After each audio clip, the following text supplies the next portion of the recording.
Hi friends, welcome to our channel.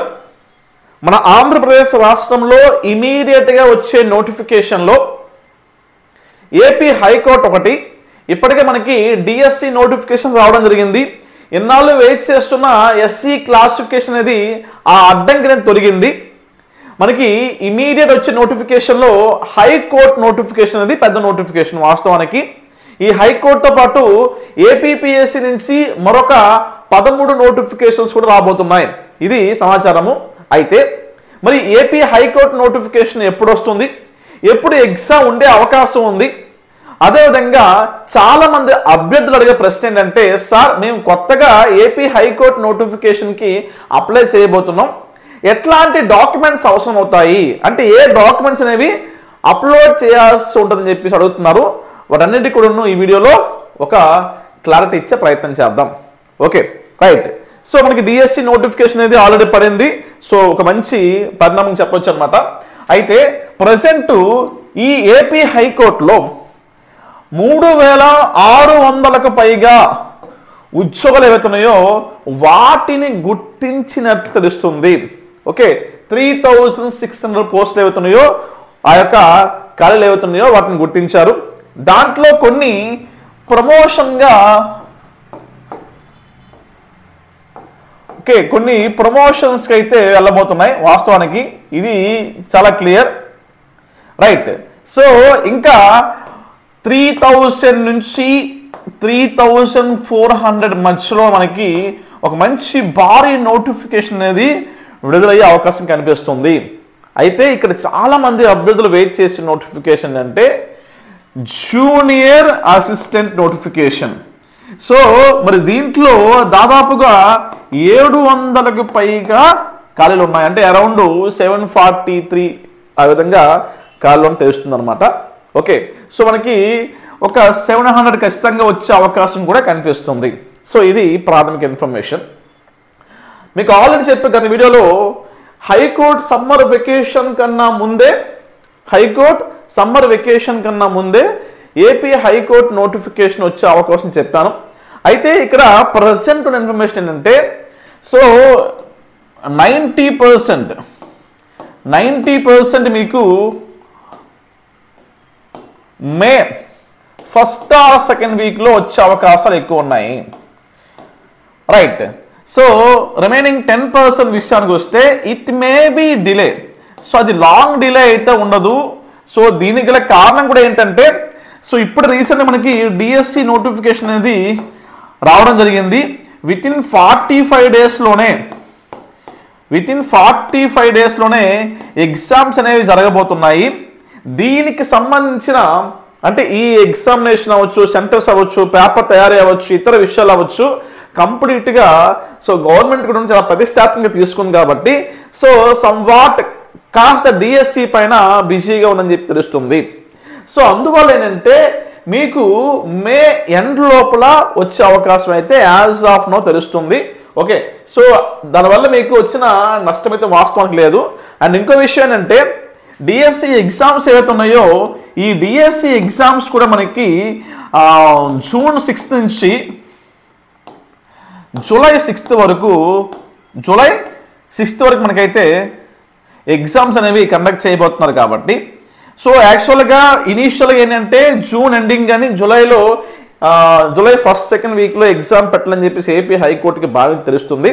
So it may be ఈ exam dates వల్ల అది కాస్త ముందుకెళ్ళే అవకాశం కూడా కనిపిస్తుంది. ఇది ప్రస్తుతం ఇన్ఫర్మేషన్ అనమాట. ఓకే, ఇట్లాంటి ఇన్ఫర్మేషన్ అనేది ఎప్పటికప్పుడు మీకు తెలియజేస్తాను. ఓకే, కంప్లీట్గా ప్రతి ఇన్ఫర్మేషన్ కూడా మీకు చెప్పే బాధ్యత నాది. ఓకేనా? సో అయితే ఒక విషయం గమనించండి, నోటిఫికేషన్ రావడం అనేది ఒక 1 వీక్ అటు 1 వీక్ ఇటు రావచ్చు, కానీ మీరు సిలబస్ కంప్లీట్ చేయాలంటే ఖచ్చితంగా ఈ నోటిఫికేషన్ అయితే 3 to 4 months ఖచ్చితంగా అవసరం అండి. సో మీకు కనిపించిన జీకే పార్ట్ అనేది సింపుల్గా అనిపించినప్పటికీ ఒకసారి ప్రీవియస్ పేపర్ చూస్తే మీకు అర్థమవుతుంది. ఓకే, సో అంటే మీరు ఇప్పుడున్న స్టేజ్లో ఆ బిట్స్ చేయడం కష్టమే. అండ్ మేజర్ రోల్ అంటే English language, not English grammar, English language. Grammar వచ్చినా సరే మీరు ఇక్కడ ఈ యొక్క బిట్స్ అనేవి చేసే అవకాశం ఉండదన్నమాట. ఎందుకంటే దీంట్లో idioms, antonyms, synonyms, one word substitution, error spotting, jumbling, okay తర్వాత మీకు paragraphs, right. So cloth test ఇట్లాంటివి ఉన్నాయి కాబట్టి కాస్త నేర్చుకుంటే తప్ప వీటిని ఆన్సర్ చేసే అవకాశం లేదు. Okay, so very clear. మీకు ఇక్కడ జీకే అండ్ ఇంగ్లీష్ అనేది సిలబస్లో ఉంది. English is the key role for this examination గురించి గుర్తుపెట్టుకోండి. Okay, right. సో ఇప్పుడు ఇది ఇన్ఫర్మేషన్ కదా. మరి ఈ ఏపీ హైకోర్టు నోటిఫికేషన్కి సో అప్లై ఎలా చేసుకోవాలి, అదేవిధంగా ఏ డాక్యుమెంట్స్ కావాలనుకుంటే ఇనీషియల్గా మన ఏపీపీఎస్సికి ఏ విధంగా అప్లై చేస్తున్నామో సేమ్ వే దీనికి కూడా సో న్యూ రిజిస్ట్రేషన్ ఉంటుందమ్మా, అంటే న్యూ ఓటీపీఆర్ అనేది ఉంటుందన్నమాట. ఓకే, ఓటీపీఆర్ రిజిస్ట్రేషన్ ఉంటుంది. ఇన్ కేస్ మీరు ఆల్రెడీ మీకు ఓటీపీఆర్ ఉన్నట్లయితే సో పాత ఓటీపీఆర్నే మీరు లాగిన్ చేయొచ్చు. సో ఆ తర్వాత ఏంటంటే ఇప్పుడు ఒకవేళ ఓల్డ్ ఓటీపీఆర్ ఉంటే దాంతోనే మీరు లాగిన్ చేసుకోవచ్చు. ఇది పెద్ద ఇష్యూ అయితే కాదు. ఓకే, ఓటీపీఆర్ క్రియేట్ చేసుకోవాలి, లేక పాత ఓటీపీఆర్తో కంటిన్యూ అవ్వచ్చు. దాంట్లో మీ యొక్క ప్రాథమిక డీటెయిల్స్ ఏవైతే ఉన్నాయో వాటన్నిటిని ఎంటర్ చేయాల్సి ఉంటుంది. సో దాని తర్వాత మీరు పర్టికులర్గా ఏ పోస్ట్కి అయితే అప్లై చేయాలనుకుంటున్నారో ఆ పర్టికులర్ పోస్ట్కి అప్లై చేసేటప్పుడు మీరు ఇక్కడ అగైన్ ఏంటంటే మీ మొత్తం ఎడ్యుకేషన్ క్వాలిఫికేషన్ ఏదైతే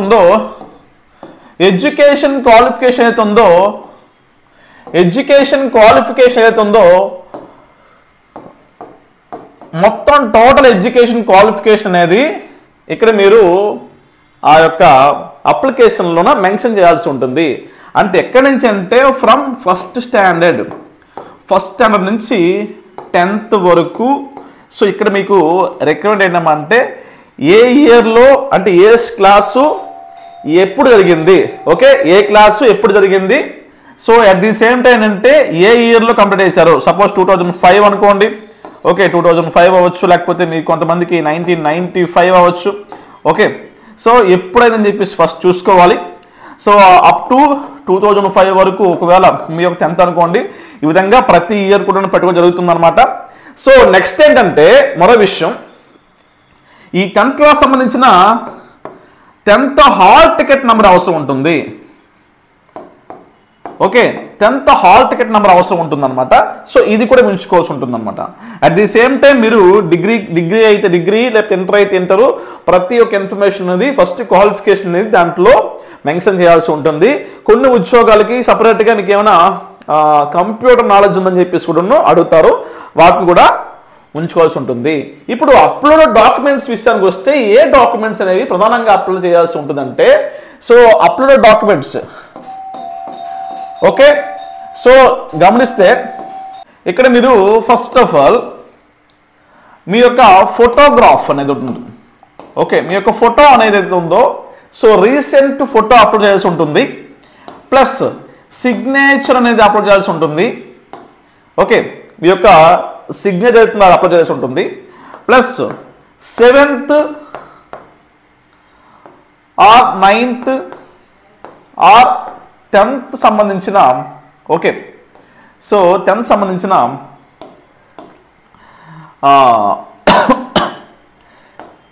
స్టడీ సర్టిఫికేట్ ఏదైతే ఉన్నాయో, ఓకే, స్టడీ సర్టిఫికేట్ కాదు యాక్చువల్గా సర్టిఫికేట్ అనమాట. సో సర్టిఫికేట్ అయితే ఉందో సర్టిఫికేట్ ఇవి అప్లోడ్ చేయాల్సి ఉంటుంది. ఇక్కడ 7th అంటే ఏవైతే ఇక్కడ మీకు ఆఫీస్ సబార్డినేట్ పోస్టులు ఉన్నాయో వాటికైతే 7th క్లాస్ అడుగుతారు, కానీ సో లేకపోతే డ్రైవర్కి అయితే 9th అడుగుతారు. మిగతా వాటికి ఏంటంటే 10th సర్టిఫికేట్ కావాల్సి ఉంటుంది అనమాట. ఈ 10th సర్టిఫికేట్ ఫర్ ఇది దేనికోసం అంటామంటే మనకు ఫర్ డేట్ ఆఫ్ బర్త్ కోసం అప్లోడ్ చేయాల్సి ఉంటుంది. అట్ ది సేమ్ టైం కంప్లీట్గా 4th నుంచి 10th వరకు 4th to 10th study certificate అనేది అప్లోడ్ చేయాల్సి ఉంటుంది. Okay, 4th to 10th study certificates ఏవవుతున్నాయో అవి అప్లోడ్ చేయాల్సి ఉంటుంది. So this is for so మీరు ఏ జిల్లాకి లోకల్ అవుతుందని తెలుసుకోవడానికి కోసము. అట్ ది సేమ్ టైం మీ ఎడ్యుకేషన్ క్వాలిఫికేషన్ ఎయిదర్ 10th అంటే ఎస్ఎస్సి ఎయిదర్ ఆర్ ఇంటర్ కూడా పోస్ట్ ఉన్నాయి కదా, లేకుంటే డిగ్రీ. సో ఈ సర్టిఫికేట్ కూడా అప్లోడ్ చేయాల్సి ఉంటుంది. ఓకే, అంటే పోస్ట్ బట్టి ఇక్కడ మీకు కొన్ని పోస్ట్కి అయితే ఇది అవసరం ఉంటుంది, కొన్ని పోస్ట్కి అవసరం ఉంటుంది, డిగ్రీ సర్టిఫికేట్ అవసరం ఉంటుంది. ప్లస్ మీరు ఒకవేళ బీసీ అయ్యి ఉండి క్రిమిలేయర్ అయినట్లయితే, ఇఫ్ మీరు బీసీ అయి ఉండి ఒకవేళ మీ యొక్క యాన్యువల్ ఇన్కమ్ అనేది 8 lakhs కన్నా బిలో ఉన్నట్లయితే, ఓకే 8 lakhs కన్నా బిలో ఉన్నట్లయితే మీకు నాన్ క్రిమిలేయర్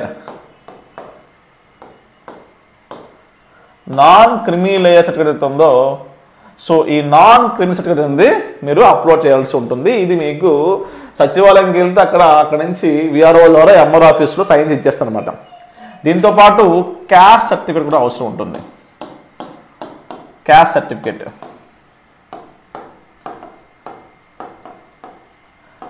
ఓకే, ఇక్కడ మీకు ఓసీ వాళ్ళకైతే ఈ క్యాస్ట్ అడగరు పెద్దగా. ఓకే, ఎస్సీ ఎస్టీకి అడుగుతారు. ఇది ఓన్లీ బీసీ వాళ్ళకి మాత్రమే అనమాట. ఇప్పుడు ఏంటిది, ఈ నాన్ క్రిమినల్ ఉందో ఈ నాన్ క్రిమినల్ కేవలం ఓన్లీ ఫర్ బీసీస్, అంటే బీసీఏ బీసీడిఈ ఉన్నాయి కదా, వాళ్ళకి మాత్రమే నాన్ క్రిమినల్ సర్టిఫికేట్ అనమాట. మిగతా వాళ్ళకి అవసరం లేదు వాస్తవానికి నాన్ క్రిమినల్. క్యాస్ట్ అనేది మీకు ఎస్సీ ఎస్టీకి బీసీకి అవసరం ఉంటుంది, ఓసీకి అయితే ఆ క్యాస్ట్ కూడా అవసరం ఉండదు వాస్తవానికి. ఓకేనా, సో ఇవి తప్పనిసరిగా మీరు అప్లోడ్ చేయాల్సి ఉంటుంది. ఓకే, సో గమనించండి. రైట్, సో ఇంకా మీరు మీ దగ్గర అంటే మీరు ఒకవేళ దీంట్లో కొన్ని పోస్టుల్లో short hand, okay right, so తర్వాత హయ్యర్ అండ్ కొన్ని పోస్టులు ఉన్నాయి కదా టైపిస్ట్ ఇట్లాంటివి, సో వాటికి ఏంటంటే ఆ సర్టిఫికేట్స్ కూడా ఉంచుకుంటే మంచిదన్నమాట. ఓకే, సో ఇవి మనం మెయిన్గా అప్లోడ్ చేయాల్సిన సర్టిఫికేట్స్ అని చెప్పి గుర్తుపెట్టుకోండి. వీటన్నిటిని దగ్గర పెట్టుకోండి. సో పెట్టుకుంటే మీరు at the time of apply చేసేటప్పుడు ఎట్లాంటి ఇబ్బంది లేకుండా సో వెంటనే అప్లై చేసే అవకాశం అయితే ఉంటుంది. సో ఇప్పటి నుంచి ఈ సర్టిఫికేట్స్ కోసం దగ్గర పెట్టుకుని ఉండే ప్రయత్నం చేయండి. ఓకే, సో దీనిపైన మీకు ఇంకేమైనా డౌట్ ఉన్నట్లయితే నాకు కాంటాక్ట్ చేయండి, నేను ఖచ్చితంగా మీకు ఇంకా డౌట్ క్లారిఫై చేస్తాను. సో ఇవన్నీ మీకు వచ్చేస్తాయి. సో స్టడీ సర్టిఫికేట్, ఇంకొకటి విషయం మర్చిపోయాను ఇక్కడ, ఒకవేళ మీరు ఆఫీస్ సబార్డినేట్ అనుకోండి, ఆఫీస్ సబార్డినేట్ వంటి పోస్టులు అప్లై చేసినప్పుడు ఇక్కడ వీళ్ళకి సో ఈ 10th 9th 7th పాటు టీసీ కూడా అవసరం అవుతుందండి, ట్రాన్స్ఫర్ సర్టిఫికేట్.